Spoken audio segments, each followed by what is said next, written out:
The NFL Combine is over. But did RJ Harvey and the other UCF Knights make a move?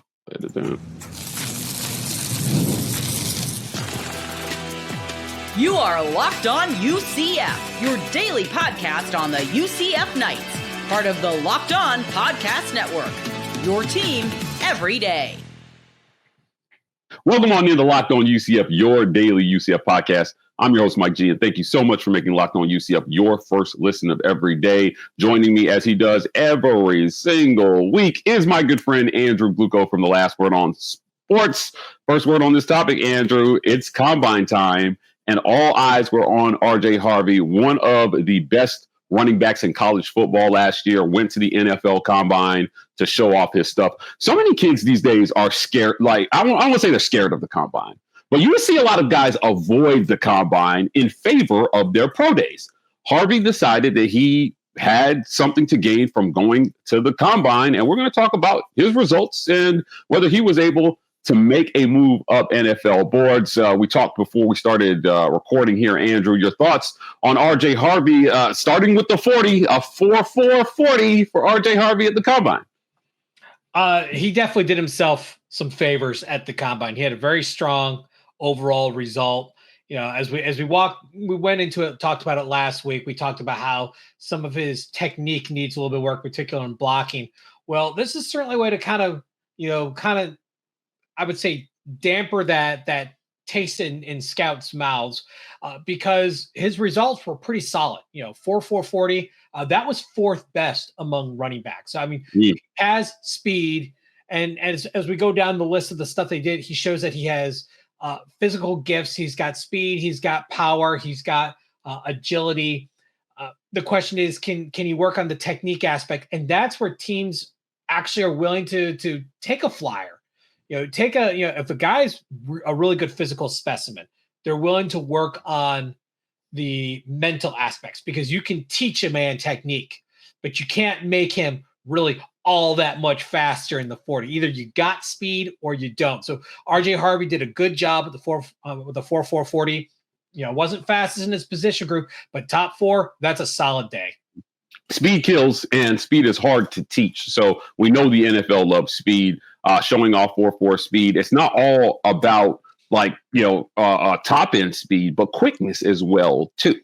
So if you can be quick in short bursts and get away from tacklers at the NFL level, you can definitely contribute at a high level. RJ Harvey turned in a 1.57 second 10-yard split in this one as well.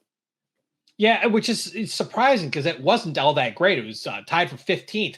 It just shows that he does have that next gear that, once you get to that second level of the defense, you could turn it on and really put on the jets. I mean, he had, one of the top five fastest, high-end top speed, over 23 miles per hour. Running during, in his position group during the Combine. So, I mean, he has good top speed. You're a little bit slow out of the break, but you know what? Here's the thing. And he's going to get a chance of redoing this at the pro day. There's anything can cause, especially that first 10 yards, the margin is so small. It could be just the slightest, miss on the reaction time. Anything could have really added that. But the fact that he finished fourth in the position group at the end shows that that top speed is really strong. Yeah, agreed. Now, the NFL has what they call a production score. And RJ Harvey turned in a production score of 86. That was third ranked amongst running backs. So he was ranked really highly in terms of production. We know that athleticism is great, but at the end of the day, this is a results-driven business at the NFL level, and so that production ultimately is what they're going to be looking at. And certainly, when you look at his time at UCF, all he did was produce. No matter what the situation was, RJ Harvey was the one guy you could count on to produce. Right, and there are fans out there that poo-poo coaching staff for his results and his draft projection. I don't think it's really relevant. I don't think the fact he played under Gus Malzahn really made a difference whether he was going to be drafted high or low. At this point, it's all on him. They've seen what he can do on the field. They know he's a smaller running back, but he can pack a punch. And he had 16 reps at 225 on the bench press. That's tied for 6th in the running backs. I mean, it's solid. There are guys who beat him out in every position group, but it wasn't always the same guys. Harvey was just very consistent, between top 6 and better. Outside of that 10, that 10-second, that 10-yard split, he had a really good day. I mean, the worst he finished was 8th in the vertical at 38 inches, which is nothing to scoff at. But I think the big one that more so important than the 40 is the shuttle run for a running back. It shows that agility. And he had a 4.34 on that. That was 5th in running backs. I think that's a really, really important drill to master as a running back. It's different, when you're a wide receiver or somewhere where you really got to create that separation. As a running back, you're not going to get as many opportunities to hit that top gear that you would in a 40 run. But I mean, it's still an important metric that a lot of draft nicks look at. But you got to look at that shuttle run, and you got to look at that bench press. He showed that he has strength and he has agility, and that's big when you're going into the NFL draft. It is. Now, look, it's fractions of a second that separate a lot of these guys at this level, Andrew. So, if you're in that general range, you talk about it on the bench press as well, too. I think in today's NFL, you like to see that number on the 225 test north of 70. I'm sorry, of 70 because they're Thor. North of 20. But I've worked with a strength and conditioning coach at the college level that said, he removed all the bench presses from the weight room. And he said, you don't play the game on your back, so we're not going to train on our backs.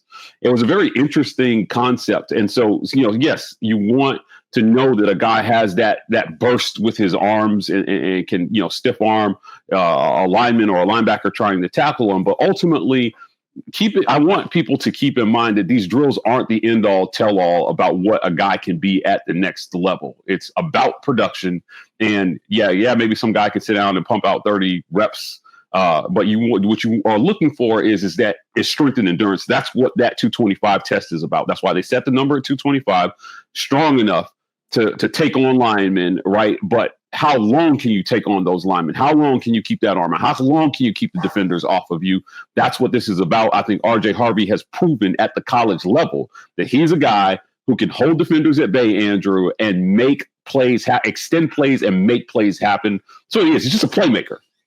Mm-hmm. Well, and you talk about, the bench press, I would challenge and say something like squats and leg press is just as important, especially for a running back. Squats, how much weight can you carry basically on your back and maintain balance? Because you're going to be running in the middle of a swarm. Can you keep the legs churning? That bench press isn't going to help you with that. In fact, bench press doesn't really play a huge role in a lot of what it really doesn't. But it's viewed as a barometer, and a lot of it's mental. The strength is there, and there's as we talk about, there's game speed versus practice speed and stuff like that. Same thing. There's game strength and there's gym strength. There are some guys who can just pump iron at a gym and get a lot of bench press reps, but it doesn't translate to the game, and then vice versa, because a lot of the working out aspect, the gym part, there's a mental aspect to it. Yes. I'll use myself an example, because I had both my shoulders reconstructed from wrestling when I was in high school, and that kind of killed my athletic career very quickly. I can still hit people very hard, but I can't bench press to save my life. From the injuries with the tissue scarring and stuff, but it doesn't impact my ability to hit someone because it's a completely different movement. A lot of bench press, you're up here and you push. You're not going to really have a lot of that. Maybe as a lineman you might, but as a running back, not so much. I mean, you're going to have, you want to have your triceps in good shape that you can, hold your arm out and deliver a stiff arm. But in a lot of these other cases, I think bench press is overblown. It's just a barometer that is used.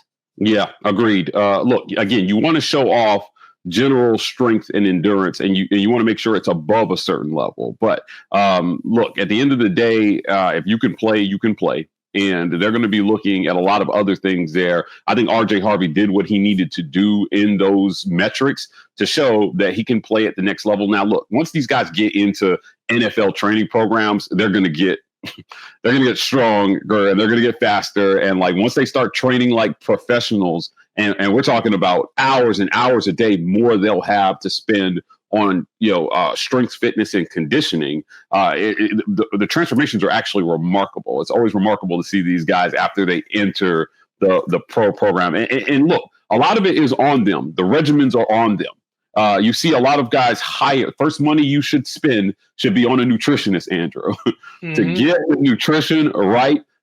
You see a lot of guys go with their own personal trainers, especially in the off season. If you're RJ Harvey, you're just hoping that he makes that transition from college to running his mind and his body like a business and investing in himself. Eat the right things, get enough sleep. It all sounds corny, but look, this is what they're looking for at the next level when they do those interviews, because before they invest millions of dollars into a player in the draft, they want to know, where's our investment going? Who are we giving this money to? Are we giving this money to a guy who's going to go buy a bunch of Lamborghinis and eat McDonald's? Or are we giving it to a guy who is going to treat his body like a temple, treat this like an investment, and work this thing like it's his passion in his career? Well, at the end of the day, your mind and your body are the products you're selling. Football's a mental game. You can be as strong could be, but if you don't have the mental aspect, you're going to get absolutely torched. Absolutely. You may have the brains for it and probably end up in coaching, but if you don't have the body, you're just going to get thrown around like a rag doll. So you have to sell both, obviously packaged together. And you're right, a dietitian or a nutritionist is paramount to be able to show that not only is your brain in this, your mind is in this, because you're thinking properly. Okay, what do I need to do? You're also showing that, what I'm putting in my body matters. And I'm going to work on maximizing my development. Because remember, a lot of these guys are 21, 22-year-olds, just a few years out of high school. They're still actual physical growth had there. Some of these guys are not at their peak physical self yet. So by investing in someone who can help them with their nutrition, by working with the strength and conditioning staff at whatever team you end up with, or if you hire someone on your own to work in the off season, this is like your last chance to basically, create your peak physical self, because you still have a little bit of time. Once you get to about 25, obviously it kind of peaks off, but these guys still have a couple more years to go. So, there's still that room to grow. And for most of these players that are in the draft, especially, the later rounds, there's not the expectation that they're going to be on the field immediately. So they can still be focusing on growing. And so when the opportunity arises to challenge for a starting spot or an injury happens to get to come in, they're in prime shape to be able to go in and capitalize on opportunity, because you may only get one, if at all. Correct. Look, before we move on, one of my favorite stories is about a receiver named Roddy White. I had a chance to know him in college. He got drafted by the Falcons, and in his first year in the NFL, there was a McDonald's near his house, and they knew his order every time he walked in. It was gross. It was Big Mac, double cheeseburgers, and Filet-O-Fish sandwiches put together, Andrew.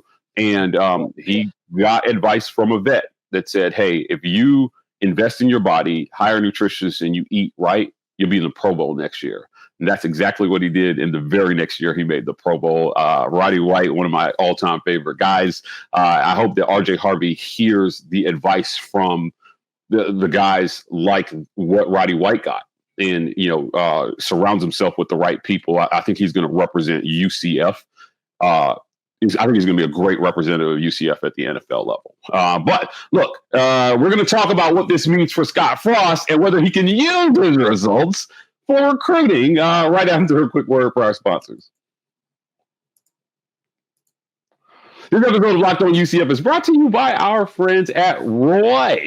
Guys, attention, UCF, Locked On UCF fans. Ever wish you could directly support your favorite UCF athletes and be a part of their journey? Now you can with our friends at Roy, the NIL app that puts fans in control. Before Roy, NIL deals were often handed out behind closed doors, and fans like you and I didn't have a clear way to support the players we love. Now with Roy, you can make a real impact and feel closer to athletes representing UCF. With Roy, you get to choose the player you want to support, decide how much you want to contribute, and get exclusive content straight from the athletes that you back. The best part is if your player transfers, you get your money back. So it's a risk-free way to show your support and make your voice heard. Support your favorite players directly and help shape the future of UCF sports. Download the Roy app from the App Store and start backing UCF athletes the way they deserve with transparency, trust, and real impact. This is the future of college sports. Join it now by downloading the Roy app and support your favorite player. Again, download the Roy app and support your favorite player. Look, results matter. They do matter. Scott Frost just got to UCF. However, he's going to be trying to recruit his butt off. And that means using every tool in your tool belt, which means reaching back to maybe former UCF alum for endorsements. Now, we know that Scott Frost just got here and he didn't coach RJ Harvey, right? But RJ Harvey loves UCF. And if you're Scott Frost, I think it's important to make a connection to the athletes of the past, whether you coach them or not. Make sure they stay around the program, ingrained in the program. And although you didn't coach them, I think once you make the connection, you can get a solid endorsement from former athletes saying, come to UCF and play for Scott Frost. He's a guy who can get you where you need to go.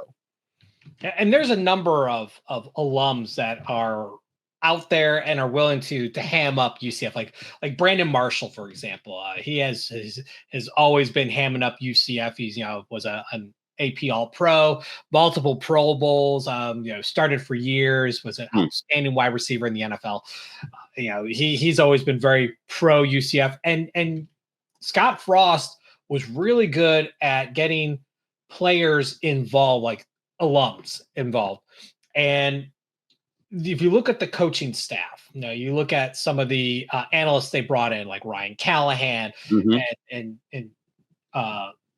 Travis Fisher. These are former players that have gone through UCF. So there's a few ways you can actually angle this. One is these guys are walking billboards of, hey, I went through here, I was successful, I had a career, and now I have a second career. Now that my playing days are done, I can coach. Because Travis Fisher was drafted, second round in the NFL draft back in the early 2000s. I mean, I was very surprised at the time because I was still pretty new to the UCF circle at the time. So I didn't know much about him. But he was around for a little while. He was with Frost the first time around, went to Nebraska with him. Now he's back as an analyst, helping Brandon Harris, which I think is an outstanding combo. We've talked about that before. You talk about players that are currently in the NFL, like a Gabe Davis, just up the road in Jacksonville.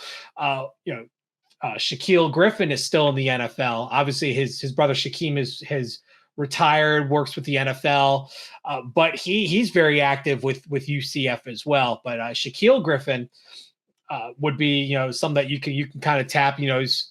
I believe he's playing at Houston, I think. So I mean that's really not that far away. And Gabe Davis at Jacksonville. So I mean that's just a drive down the road. So you have current players, and then you can use the RJ Harvey story for the local guys as a way of recruiting.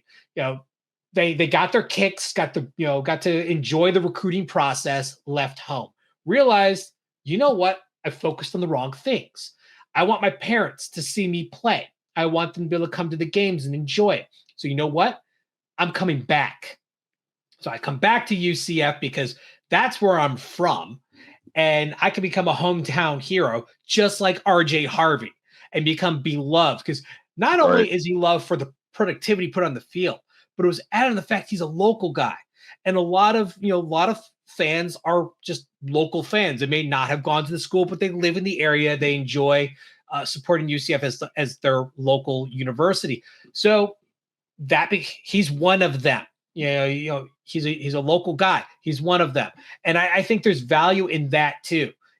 Be the next RJ Harvey, be the next hometown hero. And I think it's gonna have a positive result. Sincere Edwards is transferring in from Pitt. He was heavily recruited by UCF. He was an early commit, eventually flipped to Pitt, signed there. Now he's transferred to UCF. So this is a guy, from the Central Florida area that can also put together a good career and show, hey, you don't have to leave the state. You don't have to leave this area. The Central Florida area has lots of talent. You don't have to just go to Miami. The whole greater Orlando area, all the way to Tampa, has loads of talent. And, it's a great sell. Say, stay home, help us write history, be a part of writing the history books instead of just being a little, footnote in the annals of history at some bigger college. Yeah, the recruiting message is so interesting in today's college football. Now, if you're Scott Frost, one thing you understand is athletes commit primarily to coaches and their vision for them over institutions. But I think if you're Scott Frost, it's important to sell a mix of both to athletes. UCF is someplace you want to be for a lot of reasons. First of all, it's Orlando. And I'm trying to pick between Orlando and some cold, dreary Northwest school or Northeast school. Give me Orlando every time, Andrew. Give me Disney World over whatever they got in Oregon. However, but it's true. It is a factor. And then what you talked about, can my folks come see me play?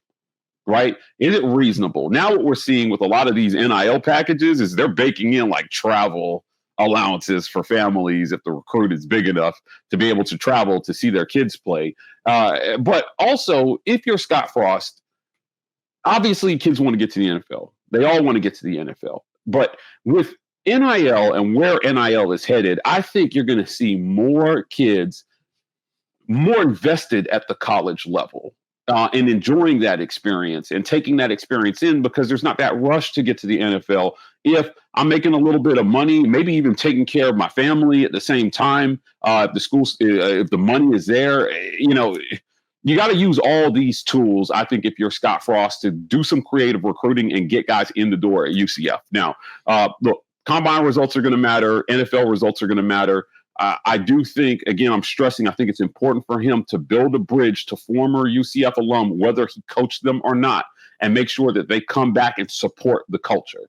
That's going to be an important, I think, facet to this. Before we move on, you think this is something Scott Frost can do at UCF? Can he build that bridge? I think so. One thing that players and alums and even fans who have interacted with him have said, he's easy to talk to. He's easy to, kind of get that kind of good feeling from. Yeah. It's funny, being in media, sitting in the, listening to him talk, he's loaded with, he doesn't say a whole lot. He's kind of kind of talk quietly and carry a big stick.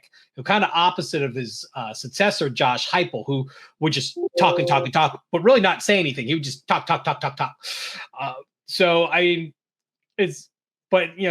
that's okay. He still has a connection with players and how they talk so highly of him at his time at UCF.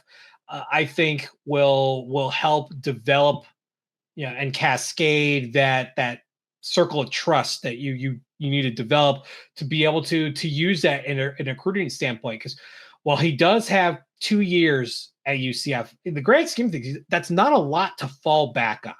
Yeah. So you have a little bit as a starting point, but for the most part, this is brand new. And you got to really treat this as if this is brand new. And I think Frost has tempered expectations to say, hey, what happened then was then. This is a different world. A lot of things are changing. And in fact, you can even say a lot of things are still changing today. I mean, we've got things going on. I know our next topic is an interesting one. Shane Beamer is going to be testifying to Congress about college sports. He's the head coach at South Carolina. I mean, there are still things going on. In fact, there are court cases that are happening right now that are causing more cascading changes, such as eligibility. How many years are you eligible? There's been a number of lawsuits about that, and that's starting to actually take form. Believe it or not, it's actually an area where the NCAA might win. Yeah. With the horde of losses, but I think the one thing that you can control is what's in your house, and that's where Scott Frost and his team need to focus on the things they can control. Okay, here's the atmosphere in the world around us. Here's the NIL environment. This is what we can work with.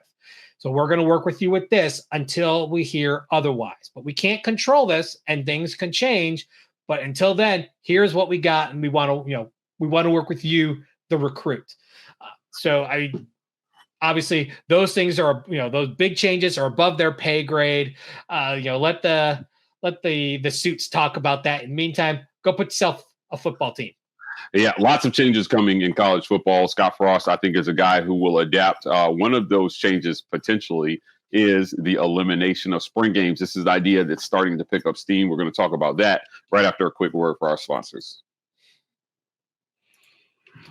This episode of Locked On UCF is brought to you by our friends at FanDuel. When the game tips off, the NBA action is just getting started, and there's no better place to get in on it than FanDuel, America's #1 sportsbook. With FanDuel, you can place live bets throughout the game, so even if you miss opening tip-off or you want to bet on the fourth quarter comeback, you can stay in the action. And if you're looking for a bigger payout, you can even combine your live bets into a same-game parlay. Right now, FanDuel customers get $150 in bonus bets if your first $5 bet wins. Just visit FanDuel.com and join today. That's FanDuel.com for your shot at $150 in bonus bets if your first $5 bet hits. Eliminating spring games. Is this a good idea? Some notable coaches have come out and said, I don't think that there's benefit to this anymore for us. Hugh Freeze said he'd rather have OTAs in June. Matt Rhule has come out about this. Many prominent coaches have come out and said it's a glorified scrimmage that serves little purpose for us in terms of playing. It's mostly fan service, right? It is fan service. Should schools eliminate spring games? And if they do, what should that look like? I still think it's important. I think fan service is still somewhat important. I think it's important to provide touch points for fans in what is one of the longest, it's the longest offseason of any sport. January to August is the longest offseason of any sport. And you need some of that fan service, but you also need to keep guys healthy.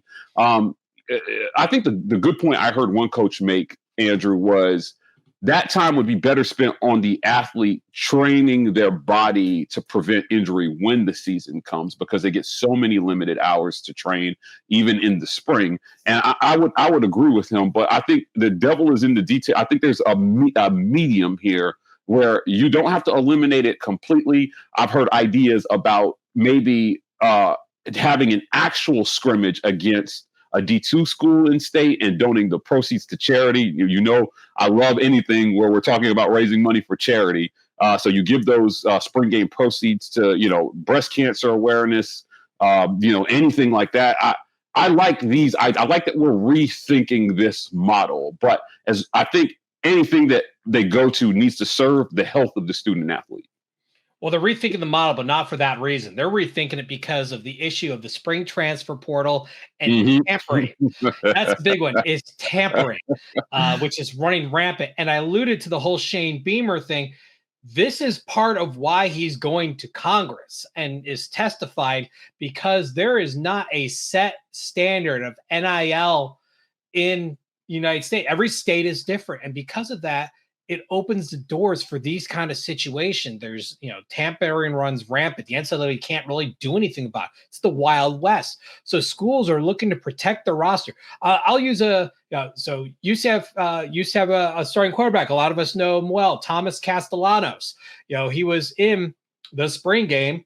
He got to, play and play quite a bit, but he wasn't going to start. And so he transferred and used his spring game footage as something to peddle around. So either you have to eliminate the spring window, which I think is going to get eliminated at some point. I think it was close to being eliminated this past year. I think it's going to next year or two. It's going to get nixed. And then you have to have something that builds against tampering. Now that money is being involved, you're basically working with a bunch of 1-year contracts that are not really overly enforceable. I mean, it's not like the NFL where these contracts are pretty solid. I mean, this is more mercenary for hire stuff. Oh, this guy's going to pay me more. Oh, I'm going to just jump into the portal because I could take advantage of that spring window. No. So I understand why Ohio State and Texas, schools like that, CFP teams doing away with the spring game. I don't think UCF will for now because they kind of need that. It helps build excitement. They don't have the fan base that an Ohio State or a Texas can that can just sell itself. And I think for now, UCF's going to keep what they got. They did try to change it up a bit last year. Mixed results on how they feel about that. I think UCF should run it more as a glorified scrimmage. It still brings people in. They get their football fix, but there's nothing that's too huge. Like, you keep your playbook largely to, close to the vest. You don't put too much tape out there for players to take and run to another program. And I think that'll benefit UCF the most. I agree. Look, this is going to be an ongoing conversation that we have throughout the offseason about, as injuries pop up and tampering continues to run rampant. I think that this is going to pick up a lot of steam. It may be time to just call it what it is. This is semi-pro sports now with the way the money is flowing. So should there even be such a thing as tampering, just open it up and let guys do what they need to do. One of the transfer windows, like the January window and then the May window, should those go, like you said, should those just go away? Should there be a window at all? I think that, it's adapting to this is going to be one of the greatest challenges that every AD has in terms of guiding their athletic departments through what is a huge change in how we operate and the transparency that needs to happen around how this is happening. Because look, coaches are saying it, like guys are reaching out to their players while their players are actively enrolled and sometimes even playing. Some of the things I know, Andrew, in terms of money that was offered to athletes who were actively playing games, it's crazy. And it's just time to stop pretending like it's not happening. So, you want to eliminate spring games, fine. Like, let's pull the curtain all the way back and let's just show this for what it is and then try to regulate it and make rules, I think, that are fair to at least most people. It's college football. So whenever there's an imbalance of money, it's not going to be fair to everybody. But you can level the playing field and set a safe floor, I think, for some of the schools who are lagging behind in that department. Andrew Gluchov from The Last Word on Sports. Before we get out of here, tell people where they can find you. You can catch me on Twitter /X or Blue Sky at StatBoyDrew. And you can catch my writings on The Last Word on College Football, a part of The Last Word on Sports family. Guys, that's it. Thank you so much for making Locked On UCF your first listen of every day. For your next listen, go check out our friends at Locked On Big 12. Our guy Drake Toll is doing his thing, talking about every team in the Big 12, including the UCF Knights. You can find Locked On Big 12 on YouTube or wherever you listen to your podcast. You can find us here tomorrow on Locked On UCF.